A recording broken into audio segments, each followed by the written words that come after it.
সে বিশ্বাস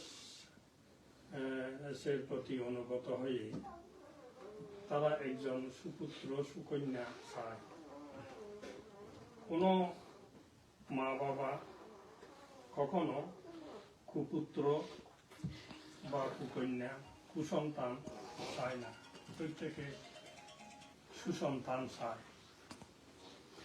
এটা হচ্ছে প্রত্যেক মাতা পিতার বিবিধ কামনা বাসনার মধ্যে অন্যতম একটা কামনা বাসনা। সুপুত্র সুকন্যা কেন চায়? এই সুপুত্র সুকন্যা চায় এই জন্য তাদের সন্তান যাতে তাদের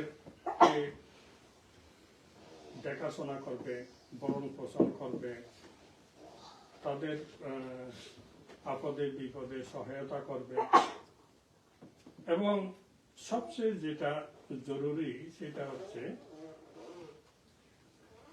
তাদের বংশ পরম্পরা রক্ষা করবে, তাদের বংশের ঐতিহ্য রক্ষা করবে, বংশের গৌরব রক্ষা করবে, তাদের কীর্তি রক্ষা করবে এবং তাদের স্মৃতিটা সবসময় ধরে রাখবে। এই জন্য মাতা পিতারা সন্তানাদি কামনা করে থাকেন। তো আমরা দেখি যখন সন্তানাদি মাতা পিতারা লাভ করে থাকেন, কোন কোন সন্তান মাতা পিতাকে দেবতা জ্ঞানে শ্রদ্ধা করে থাকে, দেবতা জ্ঞানে মাতা পিতাকে ভক্তি করে থাকে, দেবতা জ্ঞানে মাতা পিতাকে ভরণ পোষণ করে থাকে এবং দেবতা জ্ঞানে তাদের প্রতি অনুগত থাকে। মৃত্যুর পরেও তাদেরকে প্রায় সময় স্মরণ করে এবং তাদের প্রতি কৃতজ্ঞতা প্রদর্শন করে, তাদের স্মৃতি চিহ্ন সমূহ অটুট রাখতে সর্বাত্মক প্রয়াস করে থাকে। কোন কোন সন্তানেরা এইভাবে তাদের কর্তব্য দায়িত্ব প্রতি সচেতন থাকে। আবার কোন কোন সন্তানদেরকে দেখা যায় জীবিত থাকতে মা বাবার ভয়ানক দুঃখের কারণ হয়, জীবিত থাকতে মা বাবার মুখে চুনকালি প্রদান করে, জীবিত থাকতে মা বাবার বৈপরীত আচরণ করে এবং মা বাবাকে বিভিন্নভাবে দুঃখ কষ্ট দিয়ে থাকে। মৃত্যুর পরেও মা বাবার নাম নিশানা পর্যন্ত ভুলে যায়, মা বাবার বাটি বিড়া বাড়ি বিটা জায়গা জমি সব বিক্রি করে উচ্ছেদ করে দেয় এবং মাতা পিতার দুর্নাম রটায় সর্বত্র। এরকম সন্তানও দেখা যায়। তো কোন কোন সন্তান মাতা পিতাকে যে ভক্তি শ্রদ্ধা করে থাকে, সম্মান করে থাকে, শ্রদ্ধা করে থাকে, এবং কোন কোন সন্তান যে মাতা পিতার অবাধ্য হয়ে যায়, মাতা পিতার যেগুলোকে আমাদের প্রচলিত ভাষায় কুলাঙ্গার সন্তান বলা হয়, সেরকম হয় কেন? তো এর পেছনে কিছু কারণ আছে। কারণগুলো কি? বুদ্ধ বলেছেন, ব্রহ্মাতি মাতা পিতারো উপাচারিয়াতি উচ্চারে।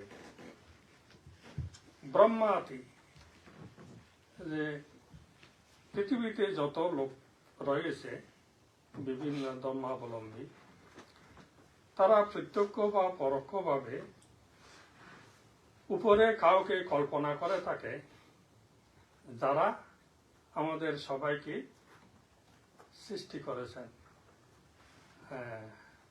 এইরকম একটা কল্পনা করে থাকে, বিশ্বাস করে থাকে। যেমন মুসলমানেরা আল্লাহ কল্পনা করে থাকে, খ্রিস্টানেরা গড কল্পনা করে থাকে, হিন্দুরা ব্রহ্মা ঈশ্বর কল্পনা করে থাকে, বিভিন্নভাবে তারা এইভাবে কল্পনা করে থাকে। যারা আমাদেরকে সৃষ্টি করেছে তাদেরকে ভগবান ঈশ্বর বলে শ্রদ্ধা করে থাকে। কিন্তু সেই ঈশ্বর, আল্লাহ, ভগবান, গড, খোদা, এগুলোকে কেউ কখনো দেখিও নেই এবং আছে বলে কেউ প্রত্যক্ষ প্রমাণও দিতে পারবে না এবং কোথায় আছে তাও জানে না। কেবল মানুষ এটা কল্পনা করে থাকে এরকম আছে, কিন্তু এগুলোর কোনো আছে এর সপক্ষে কোনো জোরালো তথ্য নাই, জোরালো প্রমাণ নাই, জোরালো সাক্ষ্য নাই।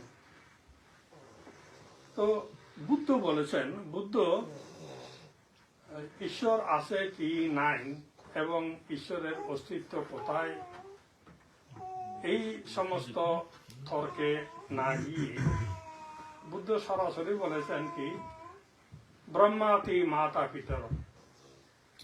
যে ঈশ্বর ব্রহ্মাকে মানুষ সৃষ্টিকর্তা হিসাবে কল্পনা করে থাকে, আমি তাদের চেয়েও বড় সৃষ্টিকর্তা দেখছি, ব্রহ্মার চেয়েও বড় সৃষ্টিকর্তা দেখছি মাতা পিতাকে।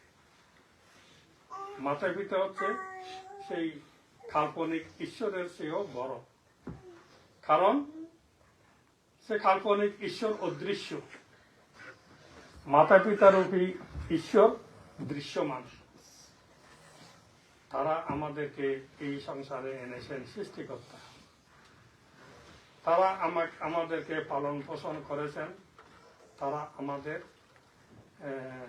পালনকর্তা এবং তারা আমাদেরকে সমস্ত আপদ বিপদ থেকে রক্ষা করছেন। তারা আমাদের রক্ষাকর্তা, সৃষ্টিকর্তাও মা বাবা, রক্ষাকর্তাও মা বাবা, পালনকর্তাও মা বাবা।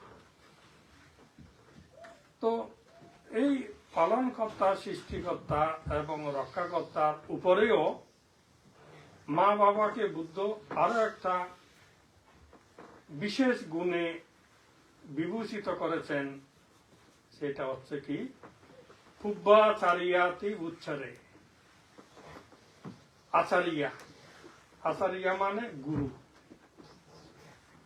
তো মা বাবা কেবল শুধু মা বাবা নয়, মা বাবা হচ্ছেন সন্তানদের পক্ষে পরম গুরু, পরম আচার্য। মা বাবার উপরে আর কোনো গুরু নেই। তো গুরু আমাদেরকে কি করেন? আমরা যখন ভিক্ষু হই, আমাদের গুরু হচ্ছেন আমাদের মাতা পিতা সদৃশ। গুরু আমাদেরকে কি করেন? গুরু আমাদেরকে ভালো মন্দ সব শিক্ষা দিয়ে থাকেন। কোনটা ভালো সেটাও শিক্ষা দিয়ে থাকেন, কোনটা মন্দ সেটাও দিক নির্দেশনা দিয়ে থাকেন, কোনটা আমাদেরকে অনুসরণ করতে হবে, কোনটা ত্যাগ করতে হবে, সেগুলো গুরুরা আমাদেরকে বলে দেন। গুরুদের দ্বারা আমাদের জীবনে কিভাবে সৎ হতে পারবো এটা তারা নির্দেশ করে দেন, এই জন্য তারা গুরু। ঠিক অনুরূপ ভাবে মাতা পিতাকেও সন্তানের প্রতি গুরুর দায়িত্ব পালন করতে হয়। পূর্বাচার্য যে মাতা পিতা সন্তানদেরকে গুরুর স্থানে থেকে শাসনের সময় শাসন, আদরের সময় আদর, শিক্ষার সময়ে শিক্ষা এবং যখন যা করা প্রয়োজন সেটা যদি মা বাবা করতে পারেন, তারা হয়ে যান সন্তানের কেবল মাতা পিতা নন, তারা গুরু সদৃশ গুরু, সন্তানের গুরু। যারা সেইভাবে সন্তানকে গড়তে পারেন, সেই সন্তানের দ্বারা মাতা পিতা পূজিত হন। সেই মাতা পিতার ঋণ সন্তান কখনো পরিশোধ করতে পারে না এবং তারা জীবিত থাকতেও সন্তানের শ্রদ্ধা, সম্মান, সৎকার পেয়ে থাকেন। মৃত্যুর পরেও সেই সন্তানেরা তাদের প্রতি কৃতজ্ঞ থাকেন, তাদেরকে স্মরণ করে থাকেন। আর যদি মা বাবা তাদেরকে যথাযথ শিক্ষায় শিক্ষিত করতে না পারেন, যদি গুরুর মতো তাদেরকে দেখাশোনা করতে না পারেন, তাহলে সেই সন্তানের দ্বারা মাতা পিতার দুঃখের সীমা থাকে না, দুঃখের অন্ত থাকে না। এখানে শিক্ষায় শিক্ষিত করা মানে এটা নয় যে আমি ছেলেকে মেয়েকে স্কুলে পাঠিয়েছি, কলেজে পাঠিয়েছি, বিশ্ববিদ্যালয়ে পাঠিয়েছি, তারা বড় বড় ডিগ্রি নিয়েছে, সেটাকে বুদ্ধ শিক্ষিত বলেননি। শিক্ষিত বলতে এই কি বোঝায়? এই লেখাপড়া করার সাথে সাথে তাদেরকে মানবীয় গুণাবলীতে প্রতিষ্ঠিত করতে হবে। অনেক সন্তানকে দেখা যায় যে মা বাবার ধন সম্পত্তি যা থাকে, এই ধন সম্পত্তি একাভোগ করতে চায়, অন্য ভাই বোনদেরকে ভাগও দিতে চায় না। তার ক্ষমতা বলে, তার শক্তি বলে সে একাভোগ করতে চায় অথবা বেশি ভোগ করতে চায়। স্বার্থপর ভাবনা থাকে। তো এই স্বার্থপর ভাবনা একদিনে গড়ে উঠেনি। এই স্বার্থপর ভাবনা গড়ে ওঠার পেছনে শৈশবকাল থেকে শুরু হয়ে যায়। কোনো কোনো বাচ্চাকে দেখা যায় সে একাভোগ করতে চায়, একা খেতে চায়। তখন মা বাবার দায়িত্ব কি? মা বাবার দায়িত্ব হচ্ছে, না, তুমি একা খেতে পারবে না, তোমার ভাই আছে, তোমার বোন আছে, তাদেরকে তুমি ভাগ দাও, সবাইকে ভাগ করে খাও। এইভাবে তাদেরকে শিক্ষা দিতে হবে, মানবীয় গুণসম্পন্ন হতে হবে। তুমি এইভাবে কাউকে মারতে পারবে না, এইভাবে কাউকে গালি দিতে পারবে না, কারো সাথে এইভাবে কথা বলতে পারবে না। এগুলো সবসময় মা বাবাকে সজাগ দৃষ্টি রাখতে হয় এবং সেই হিসাবে সন্তানদেরকে যখন যা শিক্ষা দেওয়ার সেগুলো শিক্ষা দিতে হয়। মানবীয় গুণসম্পন্ন করে গড়ে তুলতে না পারলে সেই সন্তানের দ্বারা মাতা পিতার সুখের পরিবর্তে দুঃখের কারণ হয়। তাদের মধ্যে এই মানবীয় গুণসম্পন্ন শিক্ষা দেওয়াই হচ্ছে মা বাবা প্রধান কর্তব্য। সেই মা বাবাকেই বলা হয়েছে পূর্বাচার্য। তো আমাদের মধ্যে সেগুলো বিশেষভাবে দৃষ্টি দেওয়া প্রয়োজন। মা বাবা যারা আছেন এবং সন্তানদেরকে ছোটকাল থেকে তাদেরকে মানবীয় শিক্ষা দিতে হবে। এবং আজকে আমরা যখন সন্তান লাভে খুব আনন্দিত হই, খুব খুশি হই, এই সন্তান এই খুশি যাতে আমাদের সারা জীবন থাকে, দীর্ঘস্থায়ী থাকে, সেই হিসাবে সন্তানদেরকে আমাদেরকে মানুষ করতে হবে, তাদেরকে শিক্ষা দীক্ষা দিতে হবে, তাদের প্রতি যা যা করণীয় কর্তব্য সেটা পালন করতে হবে। এইভাবে পালন করতে পারলে আমাদের জীবনেও সুখ, সন্তানের জীবনেও সুখ। এবং বুদ্ধ সবসময় বলেছেন যে একা থাকা বা একা চলাফেরা করা, দুই শ্রেণীর লোকেরা এরকম করে। দুই শ্রেণীর, একটা হচ্ছে যারা সাধু সন্ত, যারা সাধু সন্ন্যাসী, তারা একা থাকতে ভালোবাসেন, বনে জঙ্গলে গিয়ে পর্যন্ত তারা থাকেন, সেরকম একাকিত্ব জীবনে তারা আধ্যাত্মিক উন্নতি সাধন করতে পারেন। আর অন্যরা হয়তো কোনো জীব জন্তু, তারাও বন জঙ্গলে একাকিত্ব থাকে, কিন্তু অন্য সাধারণ মানুষেরা তারা সামাজিক জীব, সমাজবদ্ধ, সমাজ লাগে তাদের জন্য। সমাজ ছাড়া কেউ বাঁচতে পারে না। সমাজের সহযোগিতা দরকার, সমাজের সাথে মেলামেশা দরকার, সমাজের সাথে ভাবের আদান প্রদান দরকার। সমাজ ছাড়া লোক বাঁচতে পারে না।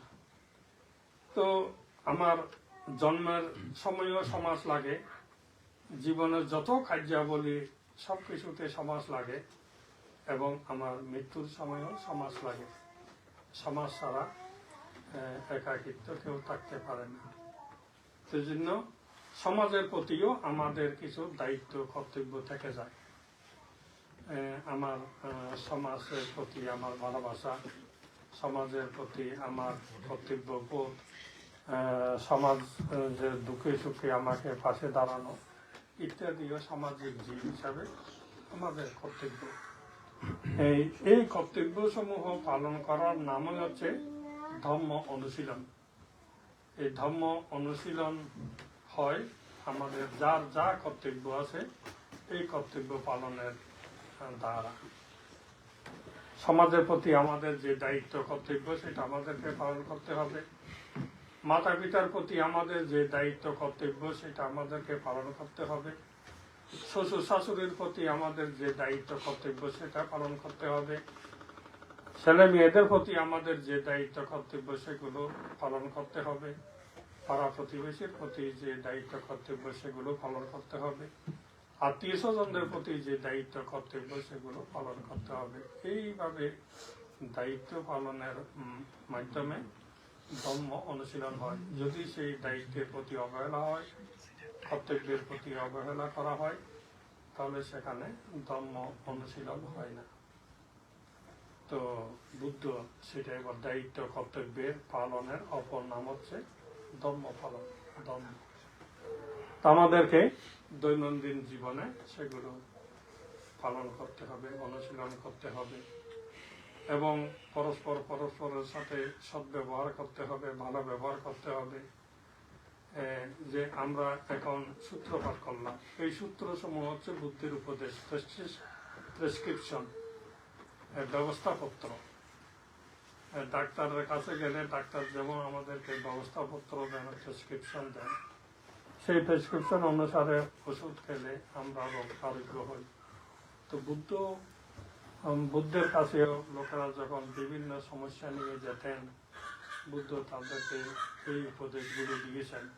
সেই উপদেশগুলো পরবর্তীতে সূত্র আকারে গ্রন্থে লিপিবদ্ধ হয়েছে, সেগুলো আমরা এখন পাঠ করছি।